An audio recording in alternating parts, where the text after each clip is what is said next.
मेरी पहचान सिर्फ इतनी है कि I am born in India.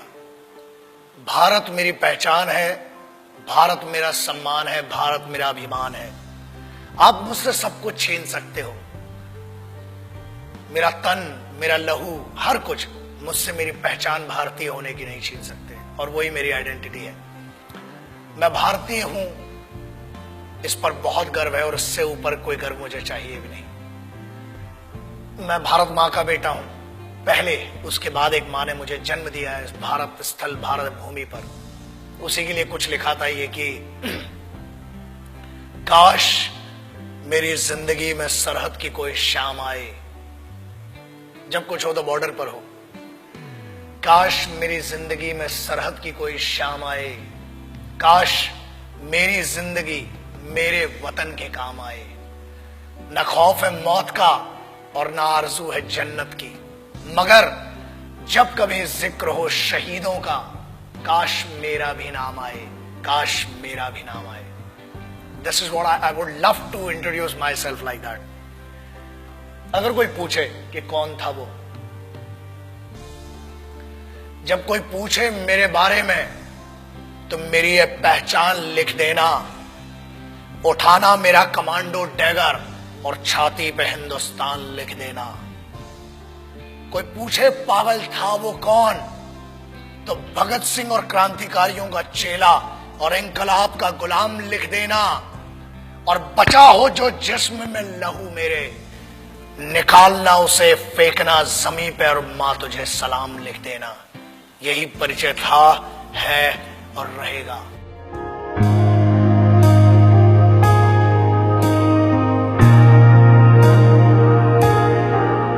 आजकल बहुत एक मुद्दा चल रहा है, देशभक्ति। कुछ लोगों ने उसे हिंदुओं से जोड़ दिया, कुछ ने मुसलमानों से जोड़ दिया, कुछ ने सिखों से, कुछ ने ईसाइयों से। एक बात याद रखना, हम पहचान हैं एक ऐसा महाविद्यालय, एक ऐसी university. It's like an university, it's like a college, the country is like college.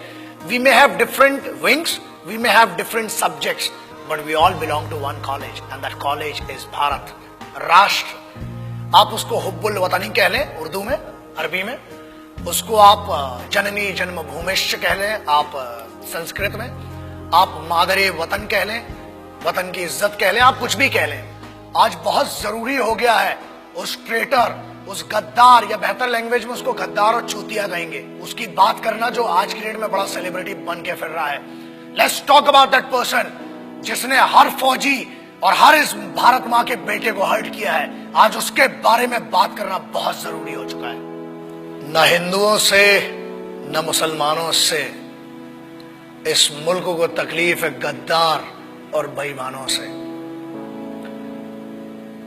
जिन्हें हम हार समझ बैठे थे गला अपना सजाने को, वही अब नाग बन बैठे हम ही को काट खाने को।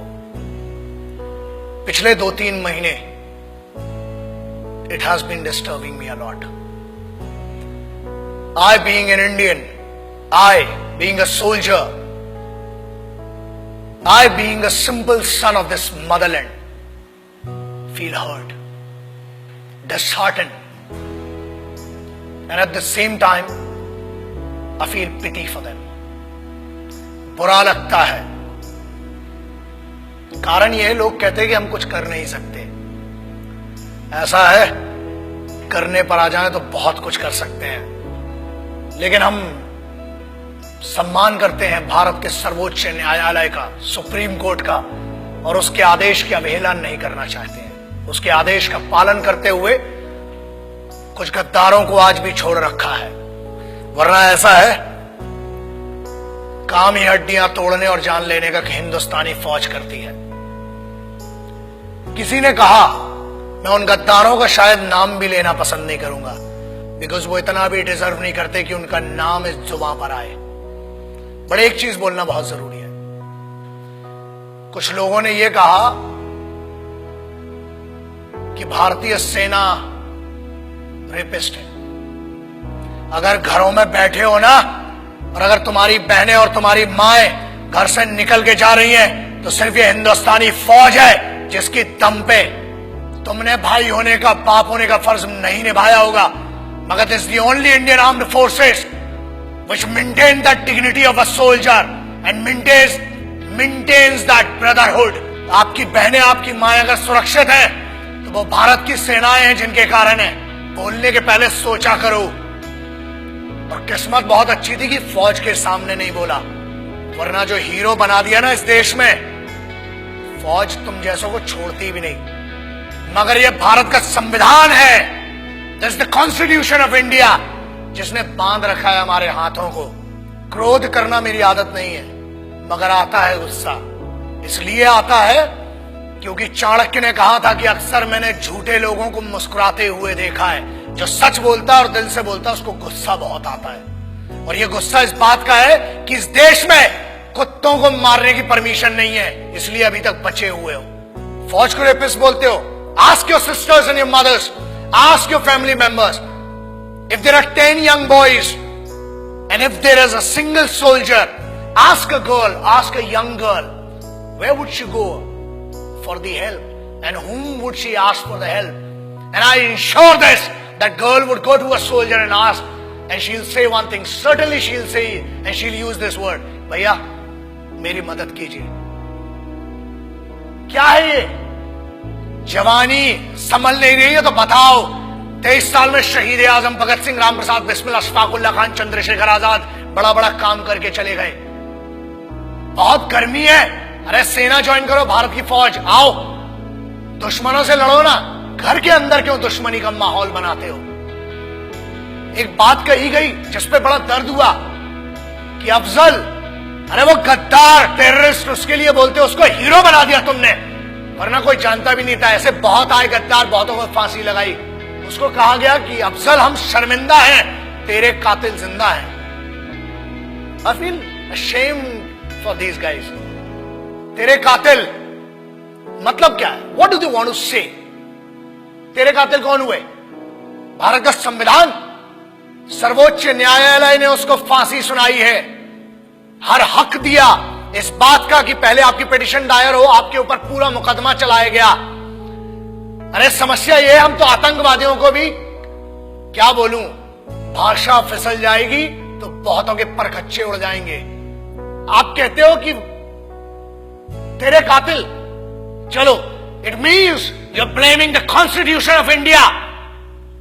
भारत के अगेंस्ट में कहने की ना हमने तुम्हें छूट दी है और ना आजादी। आजाद हुए हो तो भी इस फौज के कारण और उन क्रांतिकारियों के कारण जिनने अपना लहू बहाया है इस मिट्टी के लिए, तब बना है भारत का संविधान। You can not insult, you can insult me as an individual, you can insult one person, मतलब जो पीठा, जो न्यायाधीश थे, जो वो लोग थे जिनने फांसी की सजा सुनाई, आप उनको कह रहे हैं कि वो कातिल थे। अरे धिक्कार है आपके ज्ञान पर। I feel ashamed for it. पहले आप अपने फैक्ट्स क्लियर करें। अरे जेएनयू के एक लौंडे ने ये कह दिया तो उसको हीरो बना दिया, एंड नो वंडर्स अगली बार मेंबर ऑफ पार्लियामेंट बन के बैठेगा तुम्हारी छाती के ऊपर। हीरो बनाने वाले तुम हो। मुझे किसी से पर्सनल कोई प्रॉब्लम नहीं है, इनकी औकात भी नहीं है मुझसे पर्सनल प्रॉब्लम रखने की। लेकिन एक बात याद रखना, किसी एक बेवकूफ ने यह कह दिया कि भगत सिंह जैसा है। अबे शर्म करो and clear your facts before you compare that guy with revolutionaries. कौन थे वो? किसकी बात कर रहे हो? उस इंसान की who can not deliver to write sentences in one particular language. आप उसकी कंपैरिजन कर रहे हो जो भारत के संविधान को गद्दार कह रहा है। आप उनकी बात शहीद आजम, भगत सिंह, सुखदेव, राजगुरु ऐसे लोगों से कर रहे हो। कौन थे वो? पता है तुम्हें? तुम एक क्लास के एक छोटे से सब्जेक्ट को पढ़ के ज्ञानी बताते हो और तुम ये कहते हो कि क्रांति लाओगे। क्रांति होती क्या है? क्रांति सबसे पहले शुरू होती है राष्ट्र से। भारत मां या मिट्टी, I don't want to name this nation Bharat Mata और anything, but I want to say something. ये मेरी तो मां है और मेरे जैसे कई पागलों की मां है। याद रखना, बहुत छूट मिल गई है, अपनी आजादी का गलत उपयोग मत करो, वरना अगर छूट देना आता है तो लगाम लगाना भी आता है। बोलने की आजादी है, ठीक है, हमने आजादी दी है, बट वो आजादी किसने दी है? The freedom has been given to you by the constitution of this country. The honourable Supreme Court has some guidelines. The honorable constitution of this country has some guideline and we must respect that. आज आप एक बंदे को जिसको जमानत पर छोड़ा गया है उसको हीरो बना दिया. मेरा उस बच्चे से और मेरा उस लड़के से कोई पर्सनल प्रॉब्लम नहीं है, मगर याद रखना इस देश का हर दुश्मन मेरा दुश्मन है. इस भारत माता, इस मिट्टी के ऊपर कोई भी बात करेगा, that guy, that person has to face me and the soldiers of this country. आप कैसे भारतीय सेना को रेपिस्ट कह सकते हो? शर्म करो सेंटेंस के ऊपर. अगर आज भी बच्चियां सुरक्षित हैं, if the Indian youth, if everybody, whoever is doing whatever they want to do, if this freedom has been given to them, it is just because of one thing, that Indian Army, Navy and Air Force, the Indian Armed Forces are fighting for you day and night. जब तुम सोने जाते हो तब उनकी duty का वक्त शुरू होता है. शर्म खाओ इस बात के लिए. और याद रखना, भारत को तोड़ने की कोशिश मत करो. ना हिंदुओं से न मुसलमानों से इस मुल्क को तकलीफ थी, है कुछ गद्दारों से और कुछ बेईमानों से. And I am telling you on behalf of every Indian. यार आप क्या बात करते हो? मैं इस देश के यूथ का सबसे बड़ा फैन हूं और मैं कहता हूं, मैं इनका फैन हूं, भारतीय युवाओं का. The Indian youth, I am your biggest fan. और याद रखना, अपनी आजादी का गलत उपयोग मत करो, क्योंकि आप जिस ट्रैक पर ले जा रहे हो तुम इसलिए बचे हो आज तक क्योंकि भारत के संविधान ने आज भी जानवरों और कुत्तों को मारने की आजादी नहीं दी है. अगर होती तो कब के निकल चुके होते. और आज भी इंतजार कर रहे हैं कि तेरा निर्णय सर्वोच्च न्यायालय करेगी. और अगर नहीं किया, keep my words and take my words. ये चेहरा याद रखना. हम बोलते कम है, घसीटते और मारते ज्यादा है. जय हिंद, वंदे मातरम, इंकलाब जिंदाबाद, भारत माता की जय. याद रखना.